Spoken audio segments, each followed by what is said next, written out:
So I guess I'm getting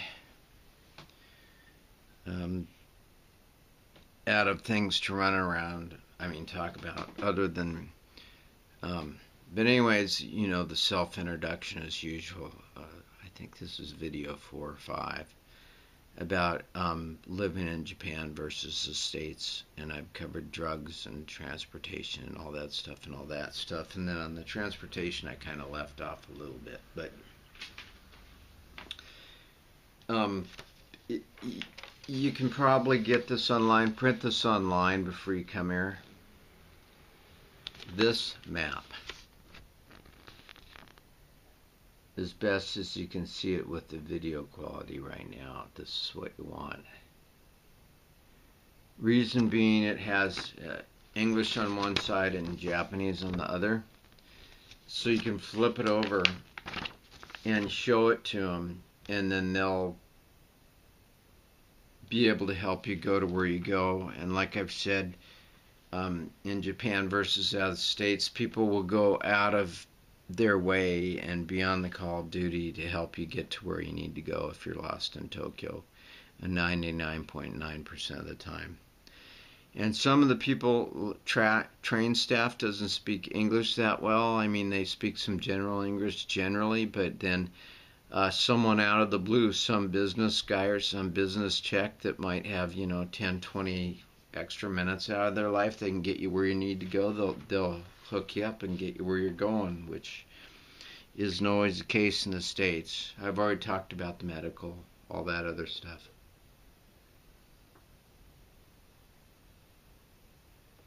Japan versus the States. So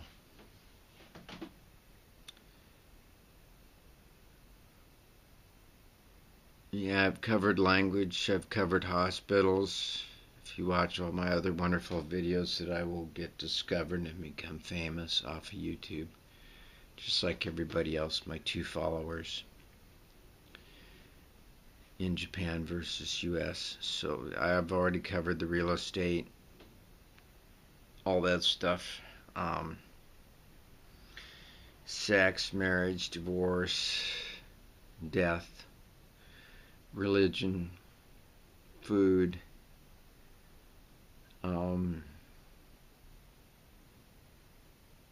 mindset, I guess, or whatever. Yeah, I haven't gotten too much into specific spots because I'm mostly a Tokyo boy. I've been around quite a bit of Japan, but I've spent most of my 9 years here in Tokyo. So if I guess I was into couch surfing, I would let people stay at my place. I got my own apartment, and I would hook them up and show them where to go and tell them what to do and all that stuff. But my experience with couch surfing, and I'm just going to badmouth them because my experience was, when I was trying to find places in LA and other places in the States, they'd always give me, or even Seattle, they'd tell me, oh, they're busy or they're not available that month or whatever. They'd just blow me off and give me these excuses, and just straight up, I don't have the time. So I really can't couch surf you or put you up or anything like that. So if you see, I have some ads that I wasn't able to delete from couch surfing, and part of it was just my attitude with people wanted me to give, and nobody wanted to offer me anything like a fair trade for me visiting them in a different country. That's it, I guess, is on couch surfing. I just got me. They wanted things from me, and then they offered me nothing in return. So that's kind of the way I work. But anyways, I could tell you about all the great spots in Japan and hot spots and where to go in Tokyo and all that. And I could spend a lot of time talking about that. And basically, I would just do your homework. before you come here. Japan versus America. I hate to be selfish and all that stuff, but I am. But uh,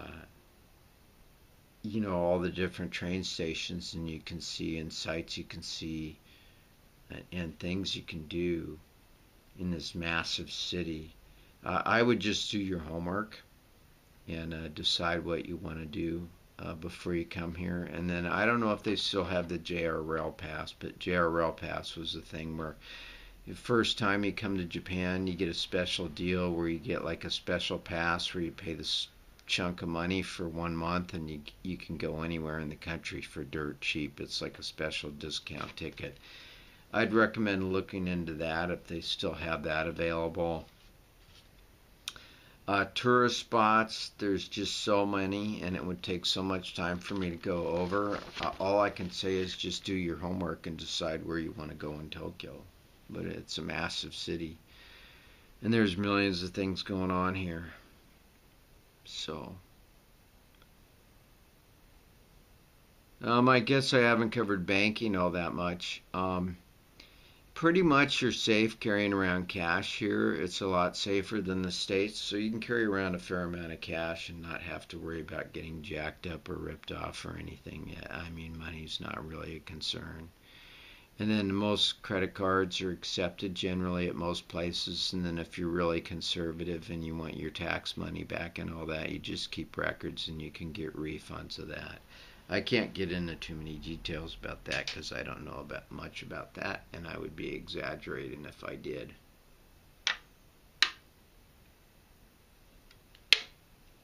Dryers.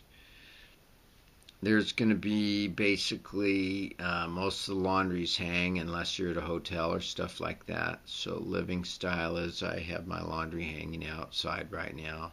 So you just usually use the washer, and then you just dry stuff in the sun. I don't have any clips. They're outside right now. Food, I went over that. There's everything. Depends on where you look and all that. Safety of the country, I went over that. I'm trying to just conjure up or think of what I haven't covered of all the years I've been here. I already discussed employment, jobs, work, all that in my other wonderful, priceless videos. Work, all that, education, safety, weather for Tokyo.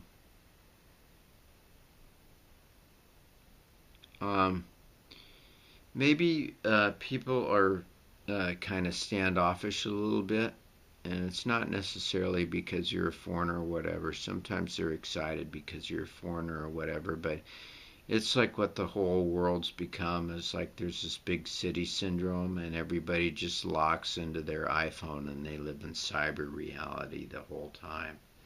There's like life really going on there, and they're locked into their cell phone. And sometimes they're playing these stupid video games that there's no intellectual, that I can see anything to gain from doing such a thing. But I mean, some people like doing that. That's their thing.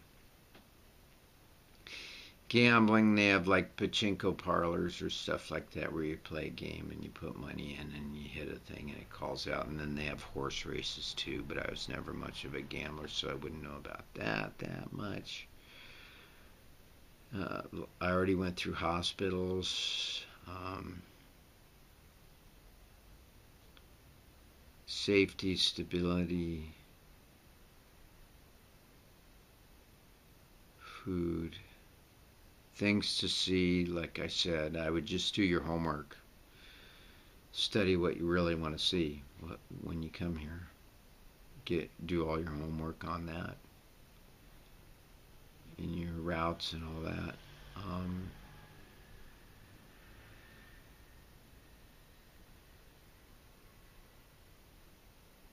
Cab fares, I guess, are pretty straightforward.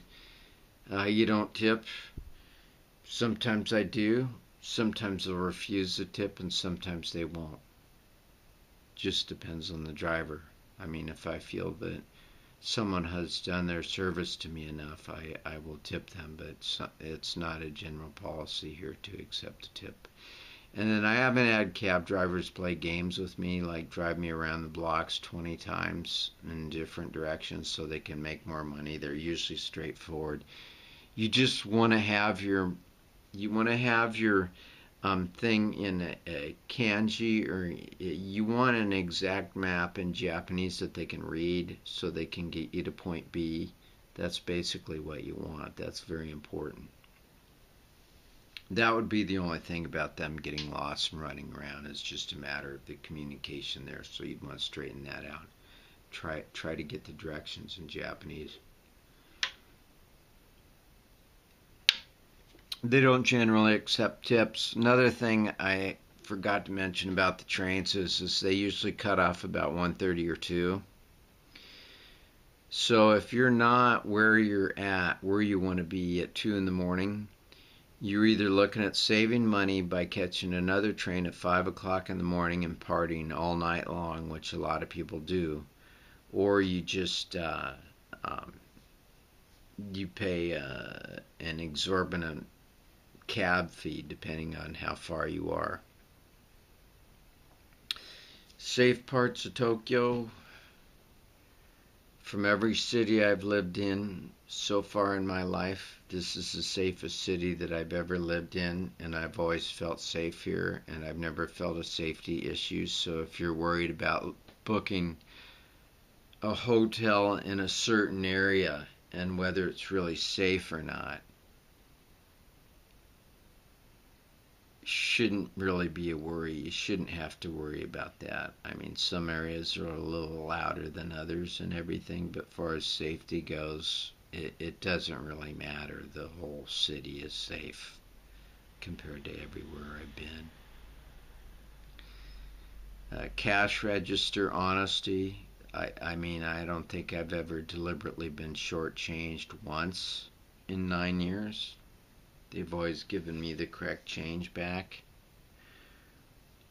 Cash works for smaller amounts, and then credit cards for larger amounts.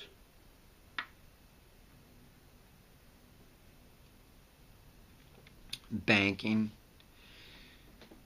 If you want to open up an account here, don't even think about it. Unless you want to stay here a long time and you have a stable job and you have a good Japanese friend, and yeah, they are really sticklers. It's really, really tough to get a bank account here. So I would not even consider thinking about that unless you're going to be here a long time and you wanted to go through a lot of red tape to get one. They don't just hand them out freely to anybody. And I could go into what I went through to get mine. But yeah. So bank accounts, I wouldn't consider that unless you're going to be here a long time, like I said. Let's see what else. Shopping, you can probably keep your receipts to get your tax discount and all that. Booking airplane flights. I would book out of country rather than Japan. Like if you think you're going to get it cheaper, they won't even let you book a one-way usually into here. You got to have a two-way that you're coming back out. But even if they would book a one-way, they charge such exorbitant airport tax fees that the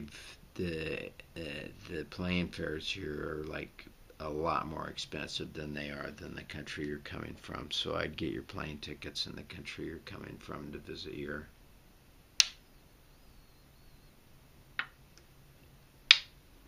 I already went through Japanese holidays. You want to go on an off holiday unless you want to go to a beautiful, pristine lake by a mountain with 15,000 other people on a crowded train. If it's not the holiday, then you're going to enjoy your vacation a lot more. If you're into having space, if you want to have a party at a lake out somewhere, then that's cool. That's your thing. Products in Tokyo, you can basically buy all the same amenities, the shampoo, the shoes, the clothes, the dresses, all that stuff. Your basic amenities. I already went over the medical care. I would have medical insurance from your country, although medical is way, way, way cheaper here just as a traveler. I would have medical insurance before you come anywhere or visiting any country. It's getting dark enough to turn on the light.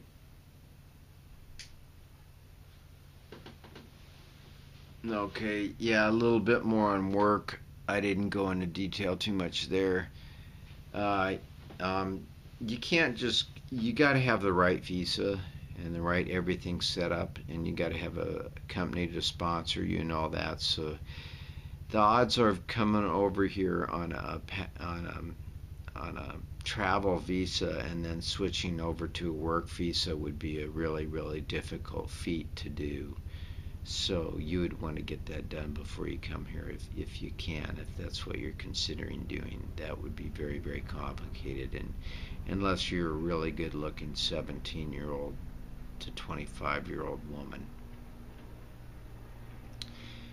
Okay, let's see.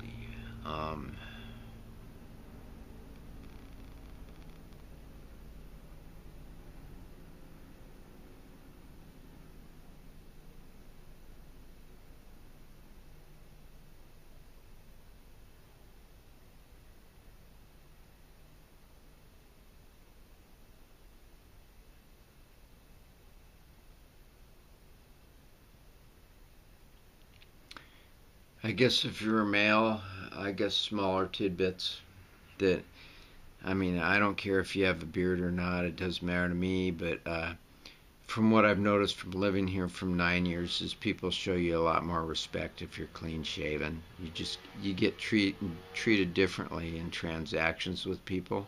It's just kind of expected. It's just part of the society. So if you can keep yourself clean shaven, it's not like in LA where you look like some cool movie star because you have 3 days of stubble. That doesn't go over well here. So as a male, you'd want to be clean shaven, I guess. For the most part, women, the less is better. The less clothes you wear is better, as usual, which is a good thing, I think. And then dress. I really wouldn't worry about that because you're like from a foreigner from a different vacation on a vacation from, and so they really, really don't care. I mean, I haven't heard of it, but I think it's possible if you went to a really, really high-end restaurant, where everybody's wearing tuxedos and you show up in jeans, they might have a problem with booking you at a table. I don't know about that too much. Specifically. Electronically, it's going to be way more for cell phone calls and all that stuff, so you might want to get a prepaid whatever and pay the exorbitant fees that they want for that. I'm running out of stuff to talk about. I've covered so much. I've been so magnificent. I mean, if you take the time to watch these videos, not to brag, but you will get more out of me than you will the other videos. I guess that's bragging, but see, I have no commercial interest.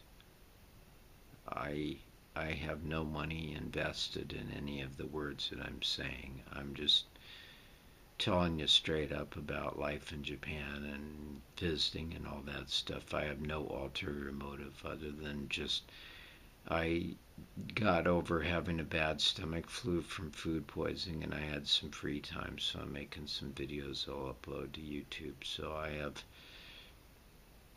no reason to point you any direction to get you any particular money for an ulterior motive. I'm just giving you the straight up picture of what it would be like here for you. I'm not doing this for any gain. I'm not getting any kickback or payback or anything. I'm just kind of laying it out there for you to look at. As far as my motivation goes. And that you'll cast me in your next movie, your next Avatar, and I will play a good part in it. Other than that, I have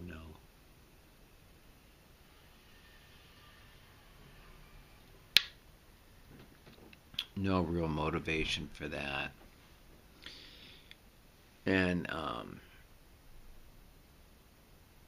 I guess if you want, you can try to connect with me on this Gmail thing or whatever, comment or whatever. And to be honest with you, I'm all over the place and I have different accounts, which you shouldn't, but I do.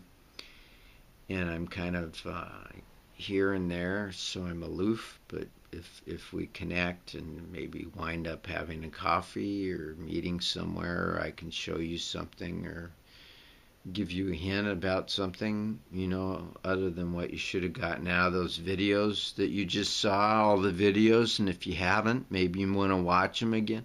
But if like you would want to hang out or whatever, and I have the time, and you have a few more questions for me about this place, but that's about it. They're just strict on the visa. It's really strict. I mean, you're here on a tourist visa. You don't want to try working or any of that. There's a protocol for that. They're really strict about letting new people into the country and all that. I mean, this one guy I know, it took him 12 years to get a permanent resident visa here. I mean, that's a serious chunk of time. I mean, he worked every day, did the same job, responsible, married, kids, everything, and it took him 12 years to get a permanent resident. And I got mine in 4 years.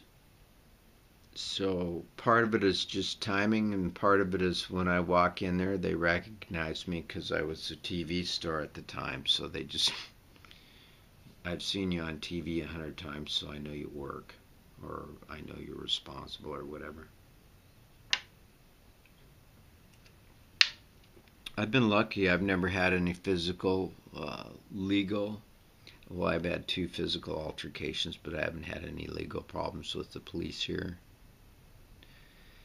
And the police haven't harassed me. I've never been harassed by the police at all.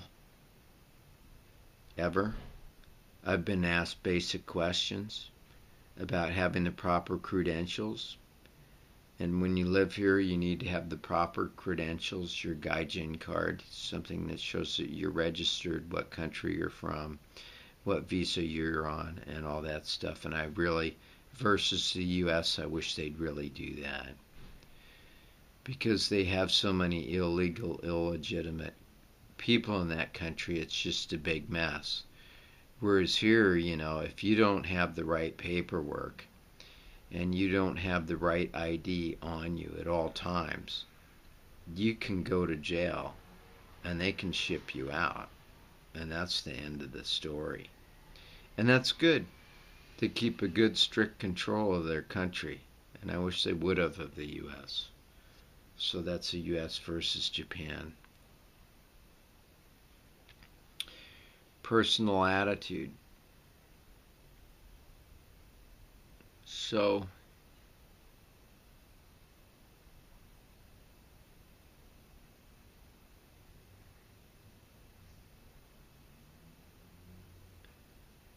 where else do I go with this? I'm trying to think of what I haven't covered yet, and I've covered a lot if you watch my other videos. Almost like I'm encouraging you that you should.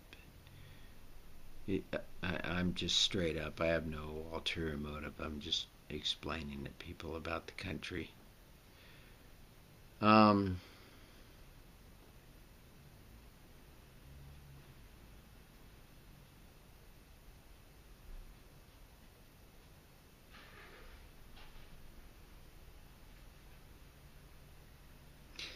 Yeah, I guess I'm basically done.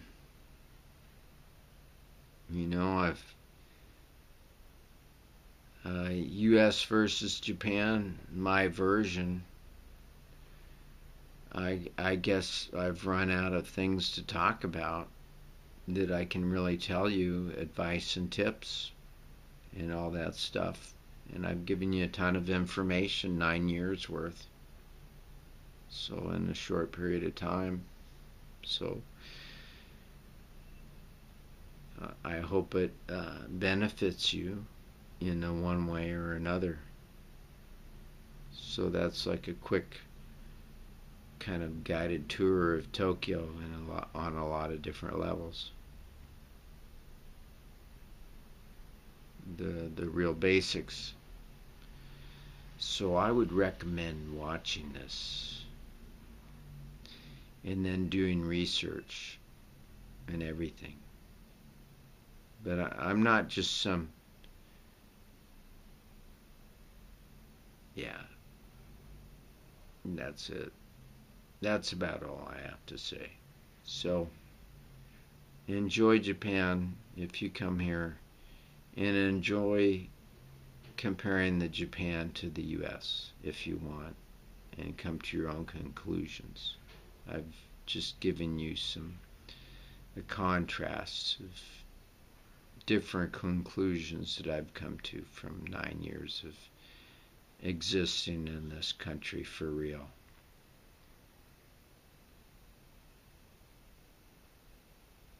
So, happy travels. Good luck.